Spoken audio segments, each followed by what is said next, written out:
kita doakan Ustadz Nur Somad Kamba sudah berada di pelukan yang maha pengasih dan maha penyayang, dan bertemu dengan kekasih beliau yang beliau cari seumur hidup beliau, antara lain dengan berdakwah, menulis buku-buku, termasuk menulis buku Mencintai Allah dengan Merdeka. Sebetulnya buku Mencintai Allah secara Merdeka itu seperti juga subjudulnya adalah sebuah buku saku tasawuf, berbicara tentang dasar-dasar tasawuf, dan kalau diringkaskan buku itu tidak lain dan tidak bukan bicara tentang tasawuf sebagai madhab cinta, tasawuf sebagai cara beragama dan cara berhubungan dengan Allah Subhanahu wa Ta'ala, cara beribadah kepada Allah Subhanahu wa Ta'ala dengan cinta, bukan dengan ketakutan, bukan dengan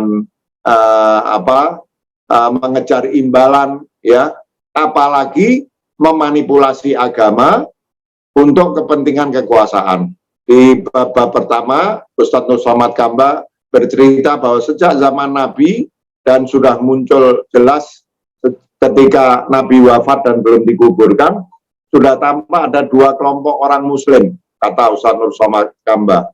Orang yang beragama dengan cinta sesuai dengan keteladanan Nabi Muhammad SAW, dan orang yang melihat Islam sebagai kekuatan politik dan ideologis baru. Itu sudah tampak bahkan ketika Rasulullah belum dikuburkan. Ustadz Nur Somad mengutip dialog antara Sayyidina Ali bin Abi Thalib dengan Abbas.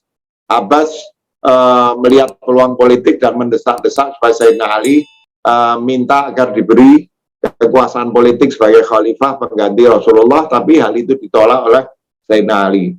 Nah, saya hanya ingin melengkapi sedikit apa yang dibahas oleh Ustadz Nur Somad Kamba di dalam bukunya yang luar biasa itu, dengan mengingatkan ucapan Sayyidina Ali yang ada di Nahjul Balaghah, dan itu diriwayatkan dengan sangat luas di kalangan kita Ahlus Sunnah juga, ketika Sayyidina Ali atau Imam Ali mengatakan ada tiga kelompok orang dalam penyembahannya kepada Allah Subhanahu wa Ta'ala. Yang pertama, orang yang menyembah Allah karena karena ingin surganya, itu ibadah pedagang. Tentu kita tidak mengatakan bahwa ibadah dengan berharap imbalan surga itu buruk, bukan. Ini hanya persoalan tingkat-tingkatan, semuanya bagus. Ada orang yang beribadah dengan mengejar imbalan surga. Yang kedua, ada orang yang beribadah karena ketakutan kepada siksa neraka, ya. Nah, dua orang yang beribadah seperti ini sudah baik, karena kadang-kadang orang diberi iming-iming surga tetap nggak mau ibadah, ditakut-takuti dengan neraka juga nggak mau ibadah. Jadi orang yang sudah mau ibadah dengan imbalan surga, menginginkan imbalan surga dan menghindar dari siksa neraka, tentu sudah baik. Tapi kata Sayyidina Ali, ada yang ketiga, yaitu orang yang mencintai Allah Subhanahu wa Ta'ala karena bersyukur, karena tahu bahwa Allah itu layak untuk disembah, ya, karena kita tahu bahwa Allah itu penuh cinta kepada kita, dan kemudian kita juga cinta kepada Allah Subhanahu wa Ta'ala. Kata Sayyidina Ali, itulah cara beribadah yang merdeka. Saya kira tentu pemikiran Ustadz Nur Somad Kamba itu diinspirasi oleh ucapan Sayyidina Ali, yang kemudian kalau kita baca doa Kumail, yaitu doa yang diajarkan oleh Sayyidina Ali kepada Kumail, sahabatnya, juga diungkapkan, kemudian diungkapkan oleh para sufi yang menonjol juga Rabi'ah Al-Adawiyah, bahwa sesungguhnya martabat peribadatan kepada Allah yang paling tinggi itu adalah peribadatan karena keyakinan bahwa Allah itu dengan segala rahmahnya patut kita syukuri, patut kita cintai, dan kita beribadah karena itu. Pernah Siti Aisyah radhiyallahu anha bertanya kepada Rasulullah, ya Rasulullah, kamu ini kan sudah diampuni dosa-dosanya, kenapa kamu masih beribadah begitu keras, sampai kalau Rasulullah salat malam itu dikatakan telapak kakinya bengkak dari lamanya beliau itu beribadah salat malam. Jawaban Rasulullah sangat lugas dan mengajarkan kepada kita apa yang diuraikan oleh Ustadz Nur Somad Kamba di dalam bukunya.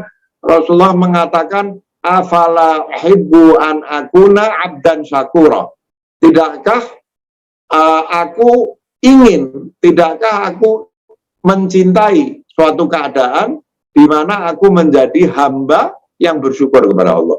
Nah, apa yang disampaikan oleh Sayyidina Ali itu tidak lain adalah sebetulnya tafsir terhadap apa yang disampaikan oleh Rasulullah Shallallahu Alaihi Wasallam dalam jawaban beliau kepada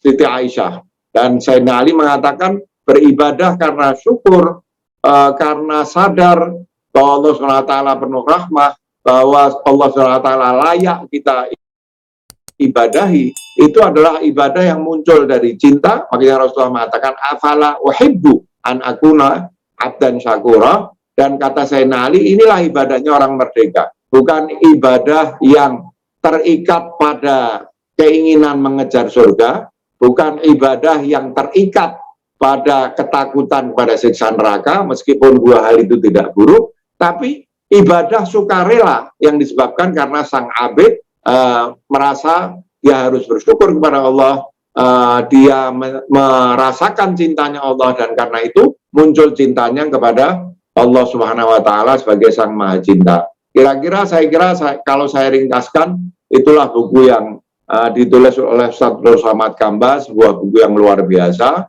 Mudah-mudahan Allah Subhanahu wa Ta'ala melipat gandakan pahala Ustaz Nur Somad Kamba dan menjadikan buku yang beliau tulis, termasuk buku-buku yang lain yang beliau tulis, sebagai amal jariah beliau yang akan melempangkan jalan beliau untuk mendapatkan surga Firdaus di sisi Allah Subhanahu wa Ta'ala dalam pelukan kasih sayang Ar-Rahman Ar-Rahim, insyaallah. Kalau nggak makrifat, orang nggak mungkin tulus, Pak. Nggak mungkin tulus orang-orang yang nggak makrifat. Nggak mungkin tulus orang yang nggak memiliki mahabbah, nggak mungkin. In kuntum tuhibbunallaha fattabi'uni. Jadi cintai Allah dulu baru ikuti Rasul. Kalau kamu mengikuti Rasul, tidak mencintai Allah, percuma.